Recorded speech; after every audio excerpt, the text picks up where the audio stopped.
All right, so in this video, I want to talk about scope and specifically just in an introductory video into talking about scope as it pertains to variables inside and outside of functions. So in order to get started, let's go ahead and define a variable here first. Let's say let my name equal Seth. And then let's come down here and let's go ahead and declare a function here.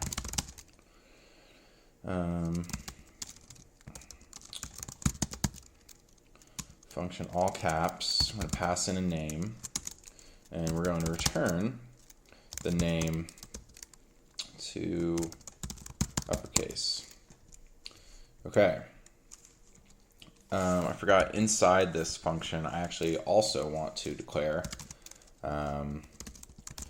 your name is viewer. Okay. So I'm going to save that. I'm going to come down here and then, so basically what we've done here is we have declared a variable, my name, and assigned it to my name, Seth, as a string. And then we've also declared a function named all caps, and it takes a parameter name. And inside this function, we are declaring another variable, your name, and assigning it to the string, assigning the string viewer to your name. And then we're returning the name parameter to uppercase. And so let's go ahead and start to see let's kind of see the point of this whole video here. Let's console log my name, and I am sure what we would all expect to see here is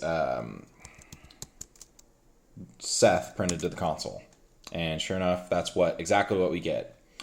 But what about printing your name to the console? What will we get here? Okay, we got a long response here.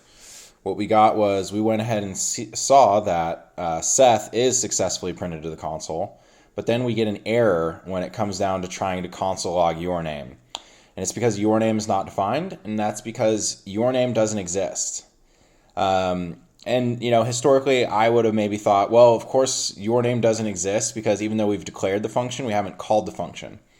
What if we, right here, called the function all caps and passed in a name? The name could be anything. Let's pass in Bill. And that way, this function actually gets called, and sure enough, let your name will be, initialized, and your name will exist. And so here, this should work now, right? Let's see. So come down here, and I run this file again, and it looks like we get another error again. We get the same thing. Your name is undefined, is not defined. And the reason this happens is because your name only exists during this function execution. And I can demonstrate that by doing something like this. Console log your name here. And this should actually console log your name successfully. But when you come down here, this again will throw an error because we were trying to console log your name and your name doesn't exist outside of this function body. So let's give that a try and let's see if my hypothesis is confirmed. Okay, we expect to see an error. Maybe it's easier if I just bring this up a little bit. Okay, so as we see here, the first console log is Seth, and that is successful. The second console log is viewer. So we see right here, because all caps is called and it's past Bill, it's going to come down here and console log viewer successfully, which we see here in viewer. But then we get down to this third console log, and that's where we're trying to console log your name again, and it's throwing the error. And this is a scope-related error. It's trying to console log a variable that doesn't exist because of scope. Your name only exists within this function body and can only be called within the function body. By trying to access your name outside of the function body, we violate the rules of scope as it pertains to JavaScript. And this is why we get this error. And this causes a lot of headache and a lot of problems if we don't understand how to use scope. And honestly, this function works. I'll go ahead and demonstrate that the function does work. Console log all caps bill. If I add the trailing parentheses there, this should all work. I'm going to go ahead and run it in. Yes. So what we get here is the first console log here is going to console log my name, which exists, and it's Seth, and we get that successfully. The second console log, and this might be a little confusing, but we're console logging all caps. Within our console log, we are calling the all caps function and passing in Bill. So this console log isn't going to run until we hit the return value and get this passed back.